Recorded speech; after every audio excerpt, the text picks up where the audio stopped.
I live in the city of Pune. What I love about Pune is that it's a city that has heart, it's got music and theater and everything, and it makes it a very wholesome and complete city.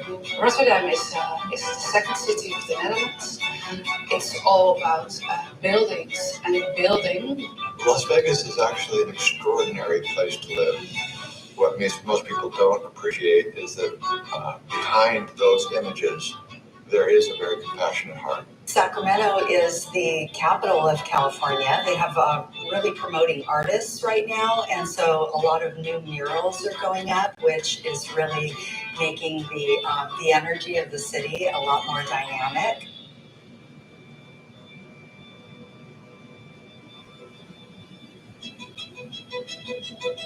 About 40% of the population of Pune city lives in slums.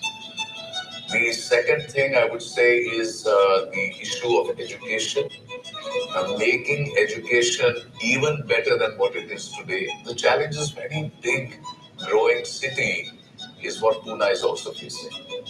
We have a very poor educational outcome in terms of students graduating. Literacy levels that are very high in some areas, very low in others. So ensuring that our education system is reaching everyone. 25% of children grow up in poverty in Rotterdam. In my opinion, that's a huge amount. So Las Vegas has its dark side, as any city does, and among those areas is our children. So 1 out of 10 of our teenagers attempt suicide. Well, I think one of the top issues is homelessness in the city. The poverty is an issue that exists in a major city like Dallas. Homelessness and poverty, and I know that's true for so many cities, but poverty is huge. 1 in 4 or 5 children are hungry and in poverty, living in poverty, and it's just not acceptable. Inequality is growing in Australia. That is an issue. Environmental issues are big ones as well. In Australia, every 5 days, a woman is killed, generally by their partner. And interestingly, every day, 6 people kill themselves, 5 of them are men.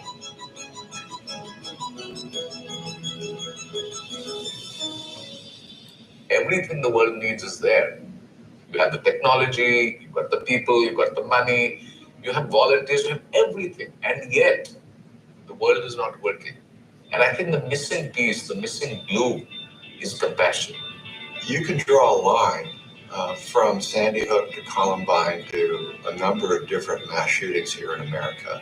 And you can also ask the question, why? And the answer seems to be low emotional intelligence.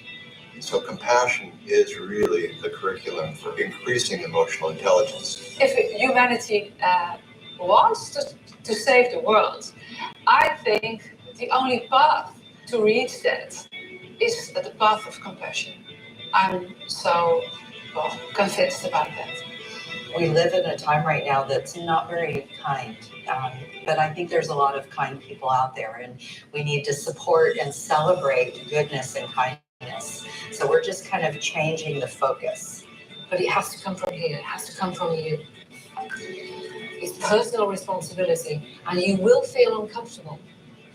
But that's okay. That is really okay. Feel uncomfortable. And really, I guess really what I want to say is the reason that we're compassionate is because our own healing is contingent on what we offer to other people. And so what I think we need to develop is a transformation of a mindset from self-centeredness to one of other-centeredness, and begin to see others as I see myself. It creates a ripple effect. You start with yourselves, your city, you advance to your state, your country, and before you know it, you've touched someone around the world. I think it's imperative that we all join this movement and learn from each other and support each other and work towards a more wholesome world.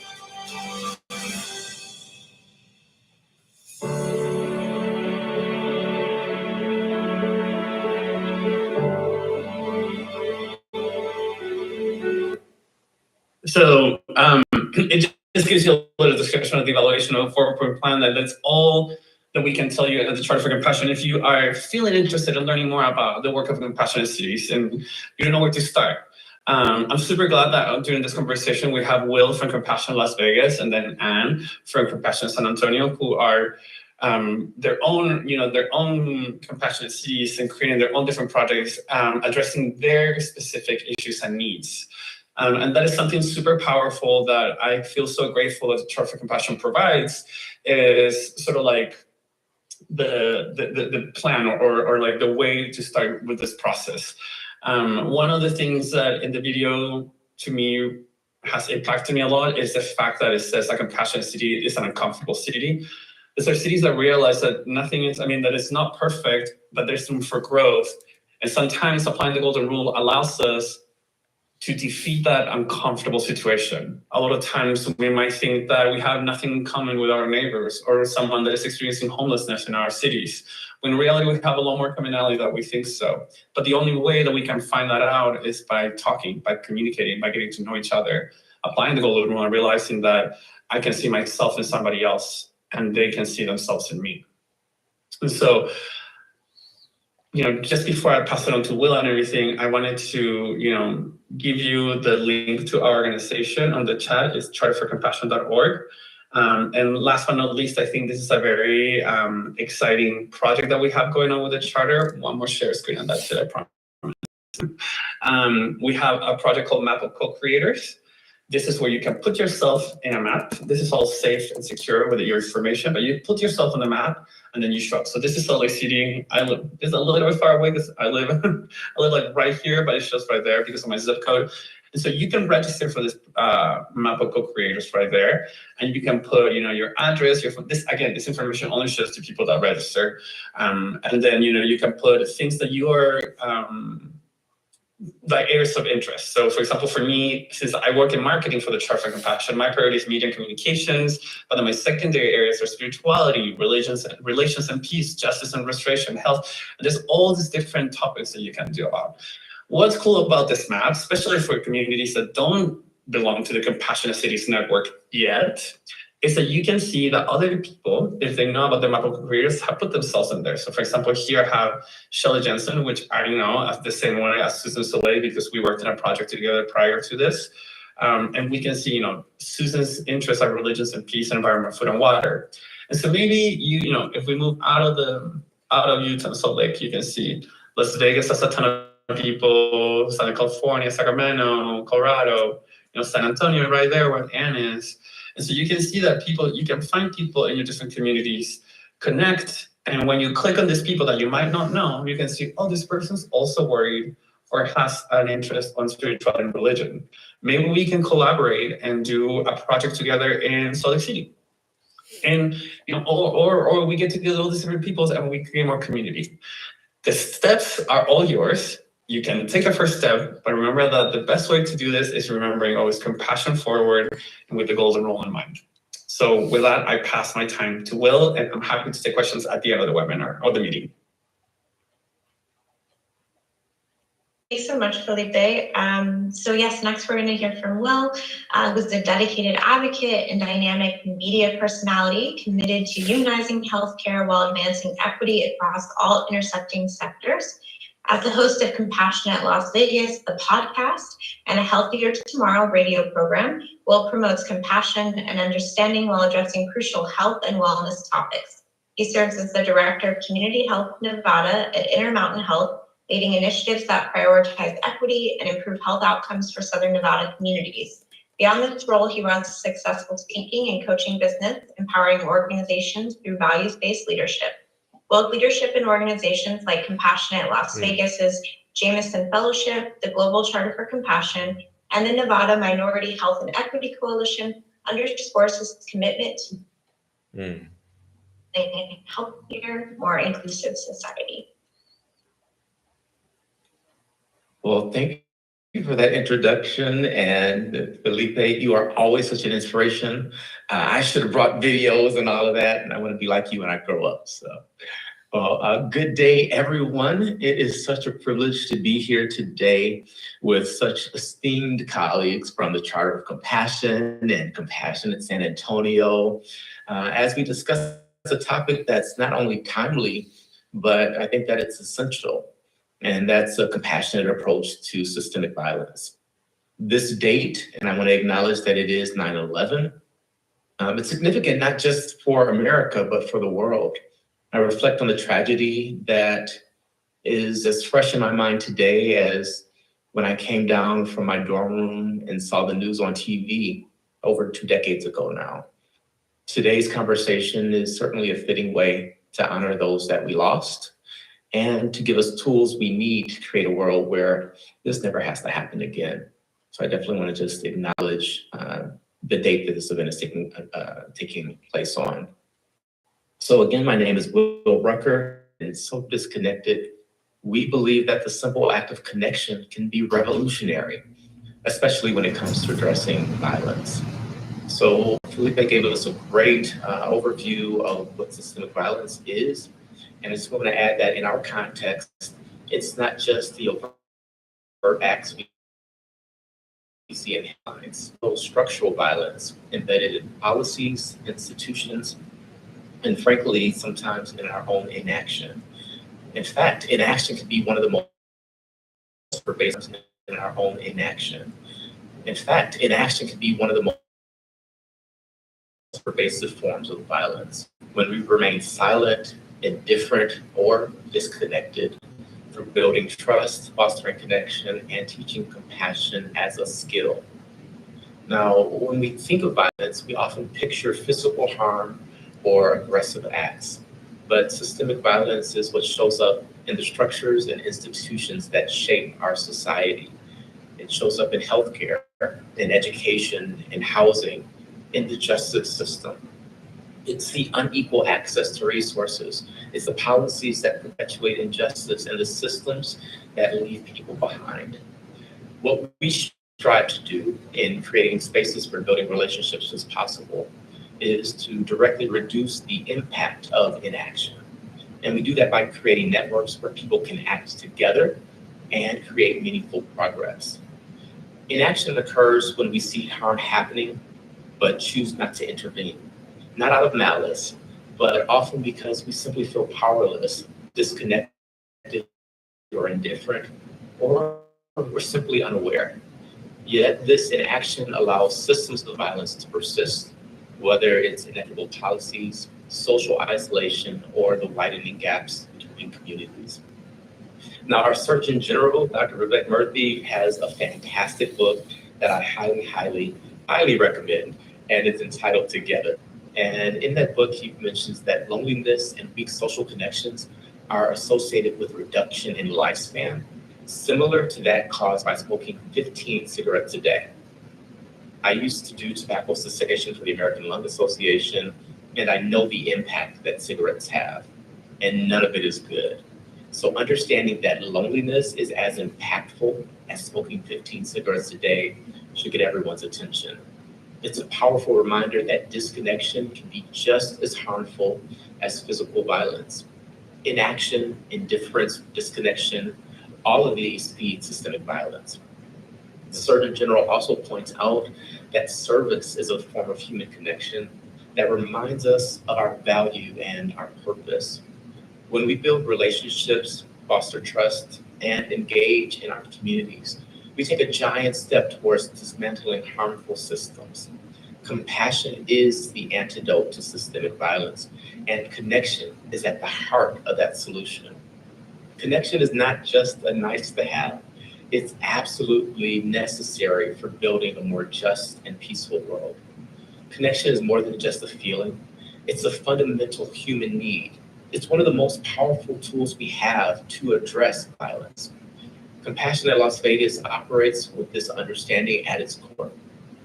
We believe that by building strong relationships and teaching the skill of trust, we create the foundation for real and lasting change. Connection requires intention. It requires showing up, being present, and making the effort to better understand one another. When we foster relationships built on trust, we create spaces where people feel safe, valued, and heard. And it's in these spaces where violence, whether physical, emotional, or systemic, loses its power. I like to think of compassion as a skill because it's something we can learn, something we can practice, and something we can strengthen. In Las Vegas, we've seen firsthand how compassion can transform a community. By centering trust and connection, we not only prevent harm, but we cultivate resilience. We create networks where people feel supported and know that someone has their back. One story that comes to mind is from our Jameson Fellowship, which I'll talk about in a moment. And the fellowship, just to kind of get into it a little bit, it's our longest running program, and it brings together leaders from diverse sectors to cultivate compassion in their work. So one moment during our fellowship workshop a few years back, where we were engaging in, yes, a trust building exercise, one of the participants, who was a healthcare leader, simply shared how difficult it had been for her to trust. And this was a result of constant burnout and challenges in her work. Through the fellowship, though, she found a space where she could reconnect with her own sense of purpose and compassion. And in that moment, surrounded by peers who supported her, she realized that trust isn't just given, it's built through understanding, through vulnerability, and through shared experience. In fact, trust is formed when we ask for help, not just when we offer help. So it's stories like these that remind me that compassion is not just a skill, it's also a bridge that brings people together. In spaces like fellowship, we're cultivating leaders who carry forward this skill into their communities, and they create a ripple of trust and connection that combats systemic violence at its core. So this is what it looks like to address violence through a compassionate lens. And at Compassionate Las Vegas, we partner with organizations that embody this approach. We're building a network of networks that reinforce and infuse compassion into every area of community. People often ask, well, what does Compassionate Las Vegas do? And this is not a great answer, but I'm going to give it anyway. We don't do anything. We are something. We are a network of networks that bring together programs like Dads in Schools, where fathers provide a compassionate presence in schools, which is proven to reduce violence. Or we partner with Green Our Planet, which connects students with nature and provides gardens for schools. And we partner with Battleborn Academy, which these students, and I'm not talking about, high schoolers, I mean like kindergartners and first graders, are engaging in restorative circles. And in these spaces, they learn to resolve conflicts and express their needs and build understanding. In fact, I'll give Battleborn as another example. In the circle, often the kids will come up and will ask the question, what do you need in this situation? You hurt someone on the playground and you're not feeling good about it. What do you need to make it better? Sometimes they'll say, I just need a hug or a high five, or I just wanted to say it. And it's amazing that these kids are resolving conflicts at a level that even in our highest level of politics isn't happening. So that's the magic of Compassionate Las Vegas. That's what we really are able to do well. That's who we are. And in Las Vegas, we believe that compassion is the foundation of a thriving community. And so we take intentional steps to not only be a compassionate community, but to recognize those who are embodying that spirit. So in partnership with our city government, we host the Compassionate City Awards. And those awards honor individuals, organizations, and even initiatives that make an impact through kindness, empathy, and trust building. This event doesn't just celebrate compassion in action, it also reminds us that each of us has the capacity to contribute to a more just and caring society. The awards recognize those in the community working to assist those in the areas of health and wellness, education, housing, human trafficking, strengthening the family, sustainability, and restorative justice. So I'm truly proud to be part of a city that shines a light on the powerful role compassion plays in reducing violence and creating stronger communities. So I mentioned I'd share more about the Jameson Fellowship, and it is our most robust program that we directly impact. And it's simply an invitational opportunity that allows dynamic leaders to come together and build relationships. The carrot that we offer is, hey, you're going to learn leadership skills and you're going to have amazing workshops and have opportunities to attend events. But what we're really doing is just putting people in a place that they otherwise wouldn't find themselves and showing them how to build relationships. So we make a promise to all those that accept our invitation, and that promise is multifold. We promise connection. They get to network with diverse leaders and change makers who are making a difference.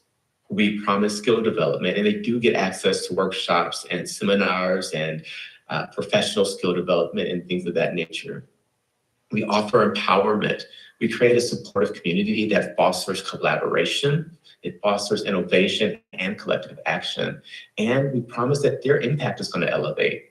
And how do we know we can make that promise?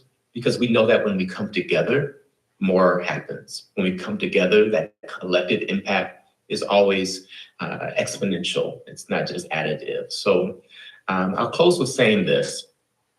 As our community continues to mature, because Las Vegas is a young town, we're just barely 100 years old, we do recognize that we can't continue to do business in the same siloed fashion that we did to get us where we are today. We need to build the tissue of trust and connectivity between our organizations and within our organizations. So as we extend the broad wings of our connectivity, we discover new and creative ways of addressing our community's needs. And as we deepen our trust, we enlarge our capacity for good work. We know that the problems we face can't be solved in isolation. The issue of education, it requires the assistance of nonprofits, as well as government and just everyday citizens coming together in order to address it. And this applies for law enforcement and for healthcare and you name it. So that's why the Jameson Fellowship exists. That's why we bring together these other programs and really elevate them. And we do know folks are busy doing important work. So we honor folks' time and we make everything that we do impactful. We ensure that what we provide is going to be translatable into multiple settings and that it actually works. So as we explore today, systemic violence isn't just see, it's also about what we allow. It's the structures that persist when we fail to act. It's the disconnection that happens when we fail to trust. But the solution is absolutely within our reach. It's in how we show up for one another, how we build trust, how we foster a relationship. Compassion, hope, and love are our superpowers. And these energies never fail. They never run out. So I challenge each of you on the Zoom today to ask the question, how can I bring compassion into my daily life? Whether it's your workplace, your family, or your community,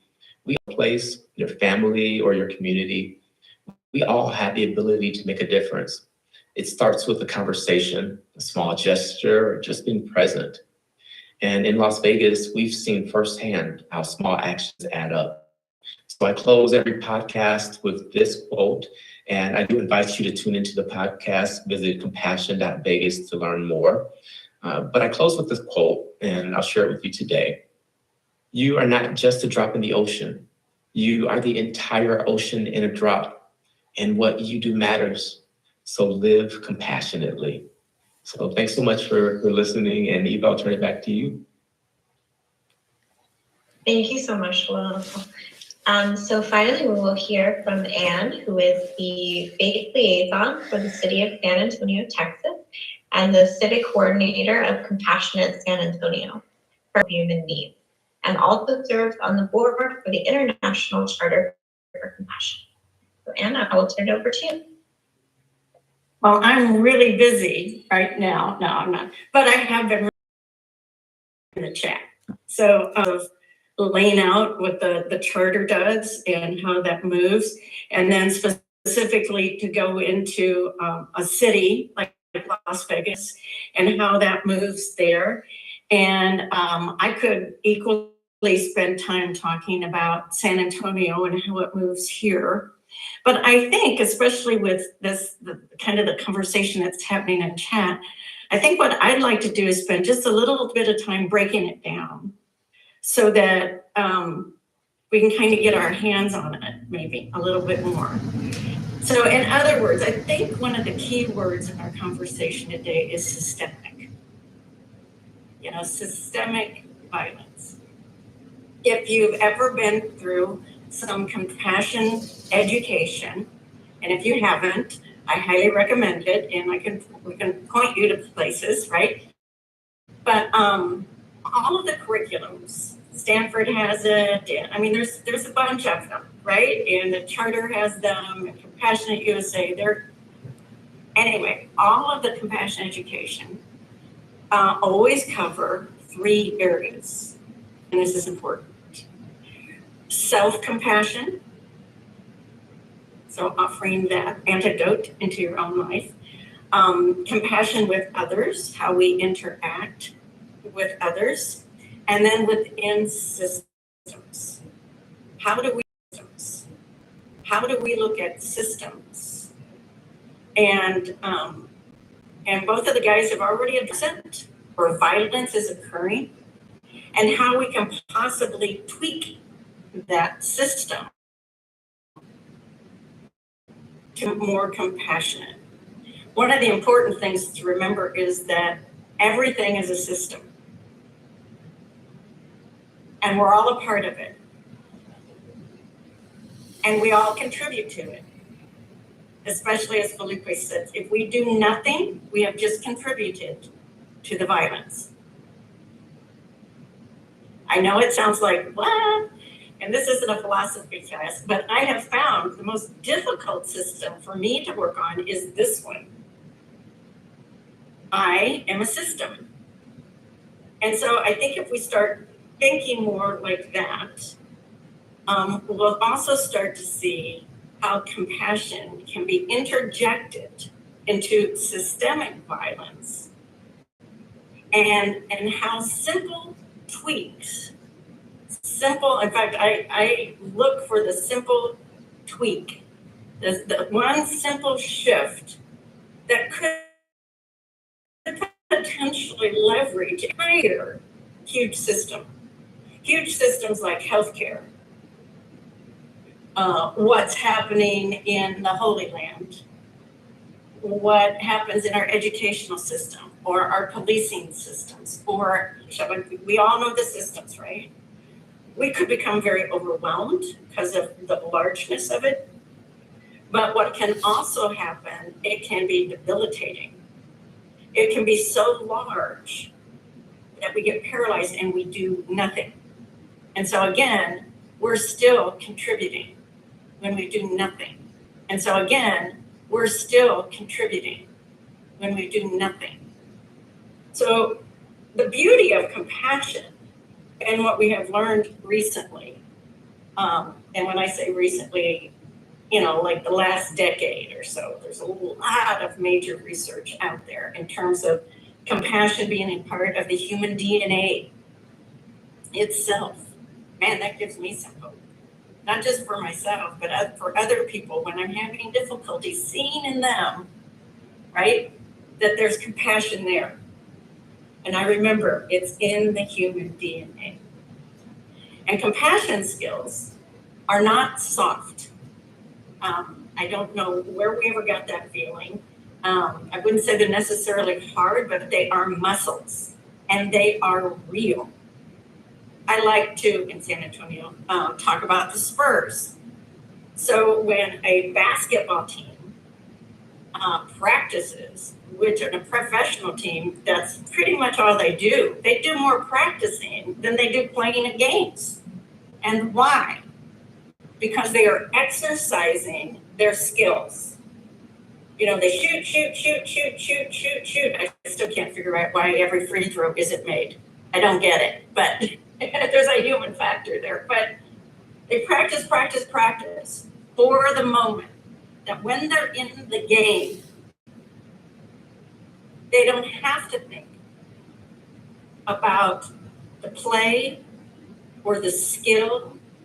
They have been exercising those skills repeatedly, and that's how our neural pathways are strengthened in terms of compassion. By repeating the skill sets of awareness,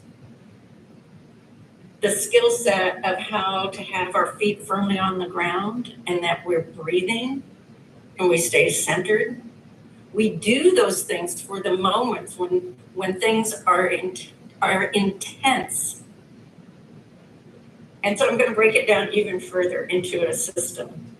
So I don't know about you, but I am not a fan of going to the doctor's office.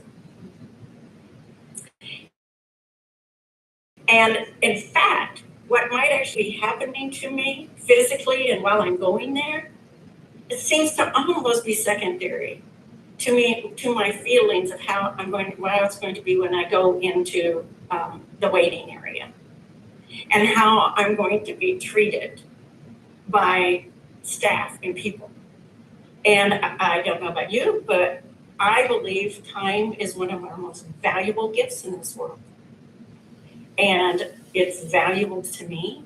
I recognize the value of it to a doctor, but I can sit there for 2 hours and I can get the feeling that no one really respects that value in my own life. There are a lot of things that happened in terms of doctor's office. There's never been a drag down fight or whatever, but it's a system, right?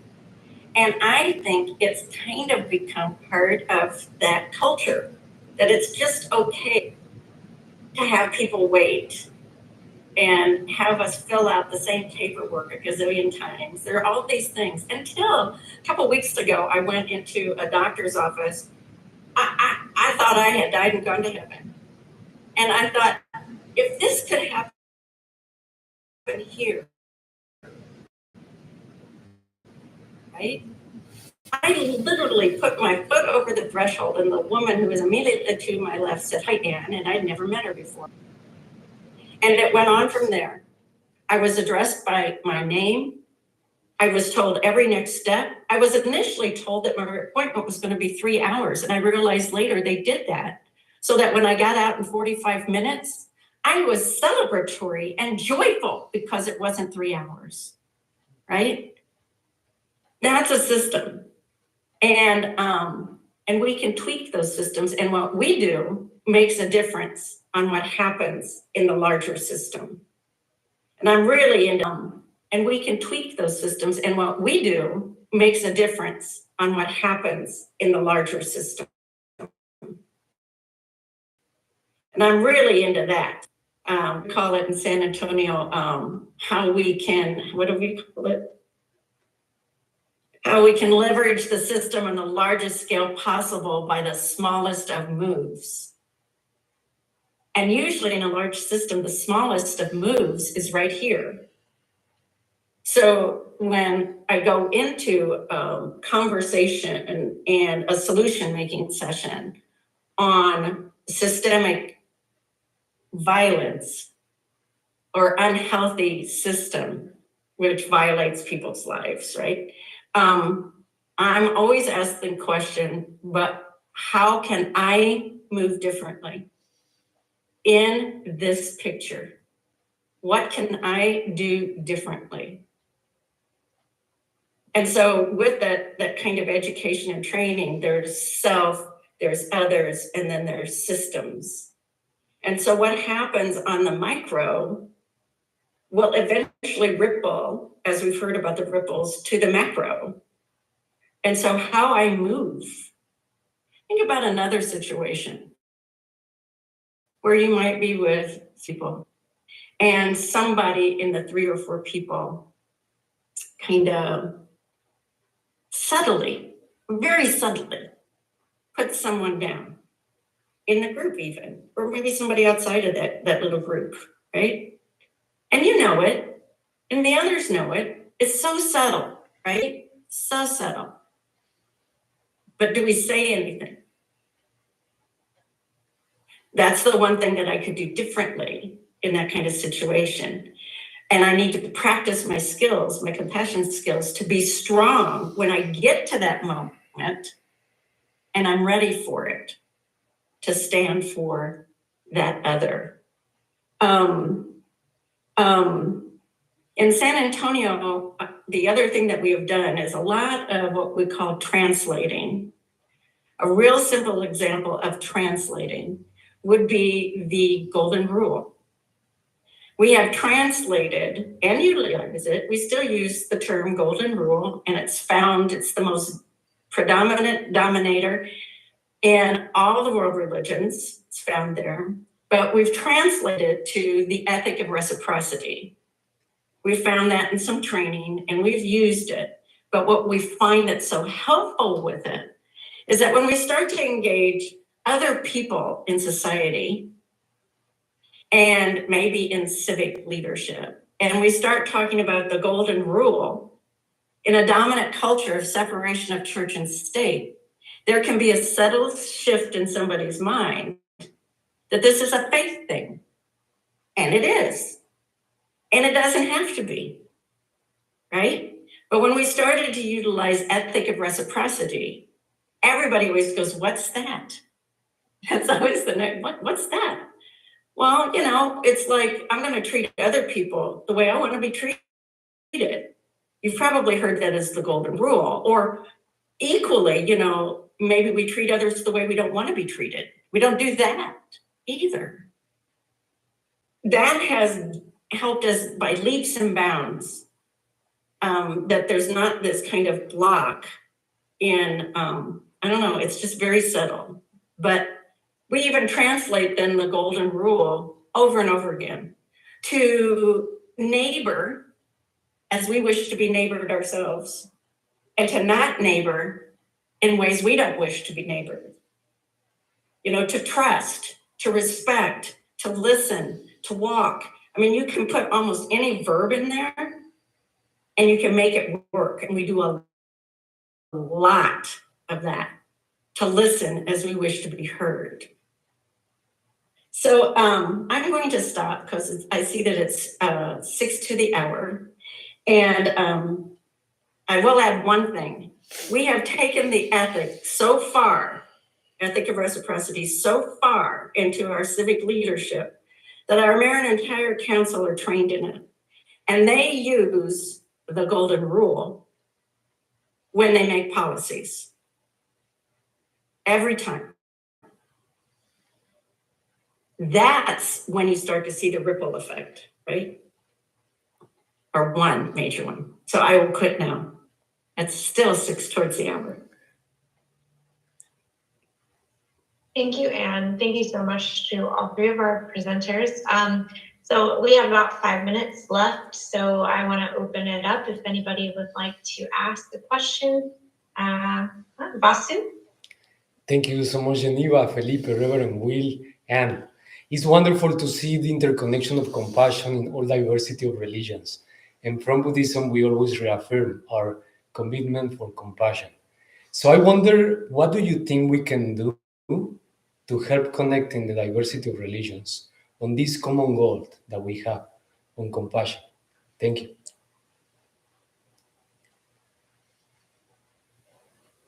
Was that question for me? Did I hear an Ann in there? Or was it for everybody? One, it's a beautiful, it's a beautiful question. And in fact, again, back to San Antonio, because that's the experience I know best, we did start the compassion movement within our interfaith community. And we utilized the charter that was written by global faith leaders, which I think is one of the most important documents. But we utilized that to bring us together as a faith community across our diversity. And we had people sign it. We would read it wherever we went. And we would talk about it. We had full conversations just around the charter.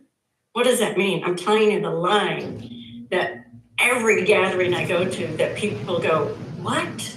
And they're struck by the line about any religion that breeds, right, hate, animosity, is illegitimate.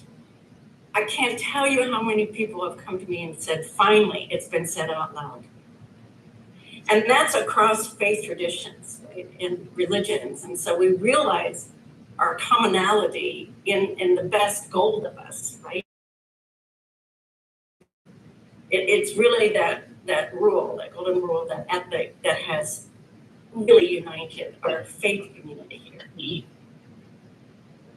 And this is Maggie. I'll say that as when I went to learn skills for compassion, I went to Buddhism, because Buddhism systemically teach through a variety of practices, compassion, and it's some of the best skill training I've gotten. So I have so much appreciation for Buddhism for thousands of years bringing that in.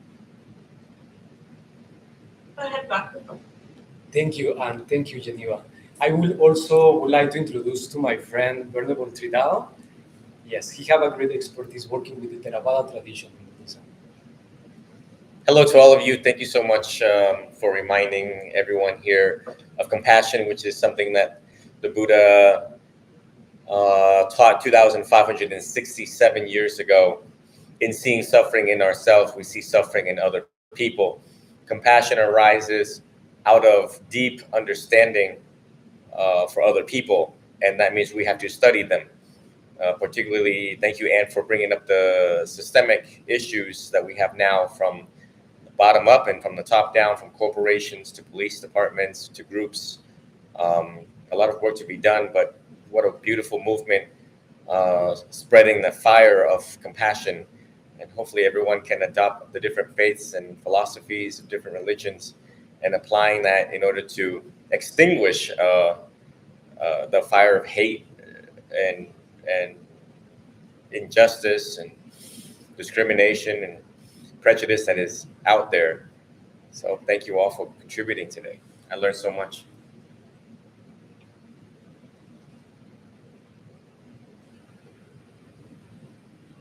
Thank you so much. Felipe, did you have anything to add? I think that Will had to step off for another meeting. Yeah, Will had to leave already. Well, I mean, so this is like a little home office, right? But one of the things I have here, and I don't know if you've seen this poster before, is the Golden Rule poster. And it gives you the Golden Rule versions in different religions. So you have Islam, Buddhism, Taoism, Sikhism, Christianity, and there's another one that's like the Green Rule. Again, Golden Rule, but focused on the environment. And I think that's a great way to begin any sort of conversation in the interfaith spaces, and even in non-interfaith spaces, bringing yourself to a common ground with somebody else. And most of the times when you're talking to people that believe in a specific religion or spiritual practice, the Golden Rule becomes an easy way to connect, bring commonality, sort of like a basic ground, and then build from there.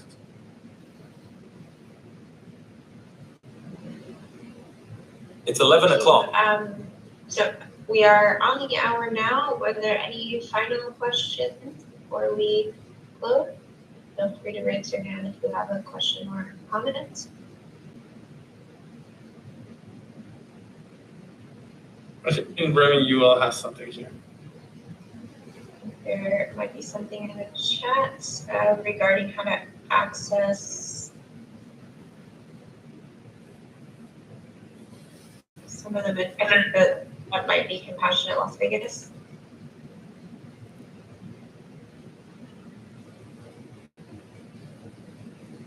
Will this be revived? Yes, so this has been live streamed and it is available right now on the Interfaith Center at Miami University's YouTube channel and Facebook page. And here is a link to the live stream. So feel free to share with anyone who would find the presentation valuable. If there are no other questions, I open you, Anne or Felipe, if you have any final thoughts or comments that you would like to leave our listeners with. If you would like to get more involved in compassionate cities, how to address systemic violence through compassion, reach out to us. charterforcompassion.org. I put my email Felipe at charterforcompassion.org, and as well as social media and anything we can be reached out in all the possible ways. And again, it all begins with self-compassion. You need to fill your cup and understand that in order for you to fill others' cups, you need to fill yours first. And I don't like that. Anything else? What I'd like to add is that humans not only survive, they thrive when they have purpose. And when they know they're not alone and they're part of something bigger. So that's exactly what we've described today. And so the takeaway for me is you're not alone.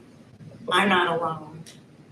And I don't know about you, but that does more than keep me going.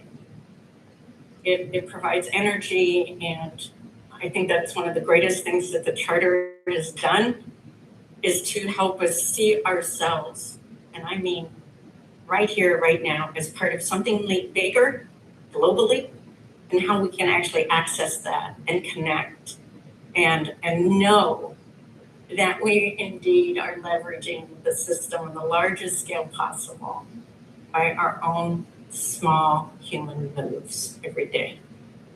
So I'm just grateful. I feel really great. I can't wait to jump into the work I was doing before and I was running out of energy for, and now I'm ready to roll up my sleeves again. So thank you. Great, thank you. And I actually did just receive a message from Reverend Batsi that he had a question. Reverend Batsi, yes, I have a question, and also I appreciate all the efforts which have, you did that. It's a very important topic of today. But when we are saying about the compassion, in my opinion, there should everyone should have a calling. If I have a calling with the heart, then it will be compassion. And but I know that in the 9/11, that was a calling for me that I should come into faith. So it's a great. In 2007, I was able to visit that 9/11 center, the Trade Center. That was the morning out there. That was a very bad. One thing more, it was a reflection from that when there is a hunger, when there is not a good spirit, when there is a hunger, when there is not a good spirit, no education in certain areas. So what that United Nations and the big countries do at the grassroots level? In grassroots level, there are problems, not on the high levels. There are hunger, there is poverty, there is uneducation, and they are not so privileged. Either United Nations is seeing these issues in the world, either they will just like killing and the hunger, they will die and with diseases, with everything. We have to focus with the grassroots. Although statistics shows that they are underprivileged, but what should we do, and what we should have a compassion, and what should we have a calling to? They should come out from these problems. Thank you so much. Maybe multiple questions. Well, my first response to that, and I know we're 5 minutes after, but Compassion at San Antonio began grassroots. And we intentionally stayed grassroots, and it's still grassroots. But we've stayed grassroots for 7 years before even approaching like civic leadership and that type of thing. And we started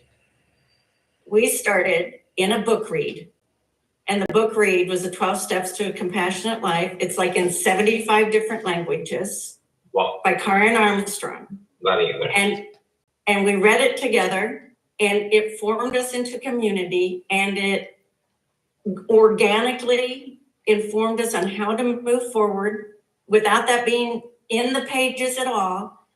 And recently I've been working with somebody in Haiti, and we met at a conference, and he is taking the Compassionate Community Steps grassroots, and there's a spot that can use that, right?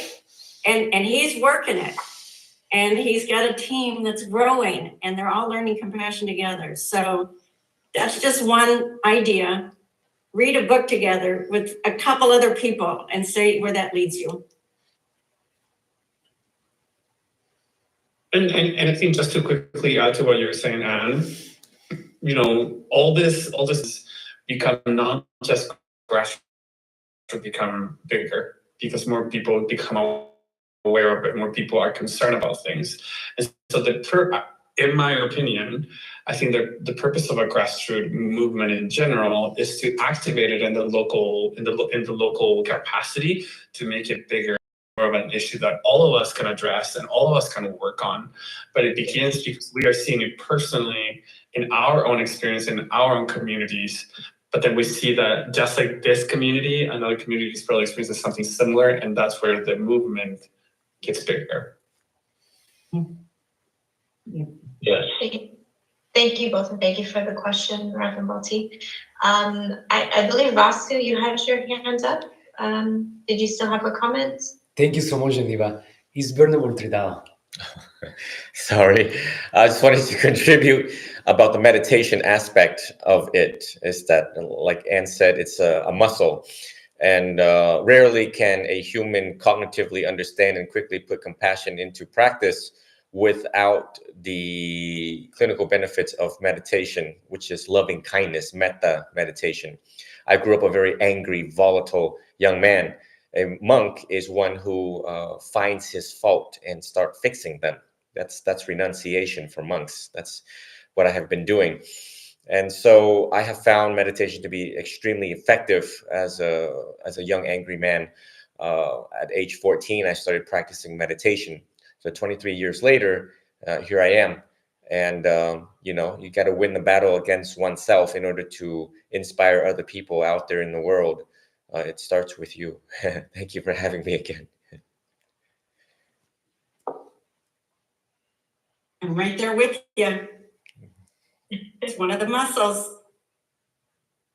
Thank you all so much. Well, I do want to be mindful of everyone's time, but I just wanted to make sure everyone had a chance to give their final comments. So again, thank you to Anne, Felipe, and to Will, and to all of you for being here with us today.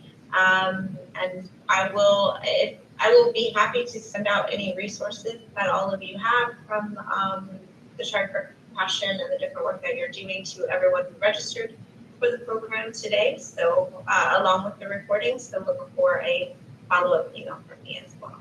But thank you all for your time, and I hope you have a wonderful rest of your day or your evening, wherever you are in the world. Thank you. Bye.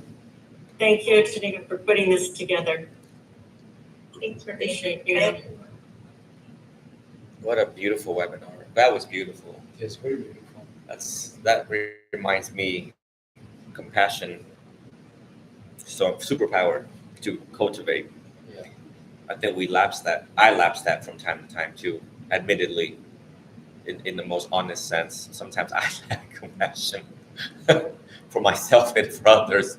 Yes. It's tough being a leader because of strictness and discipline, and through the assessment and evaluation that a teacher has to do, sometimes he falls short of standard of compassion himself. Yeah. But today, biology made us forgetful. That's why the Buddha teaching lasts so long on mindfulness, to be mindful of compassion, karuna. And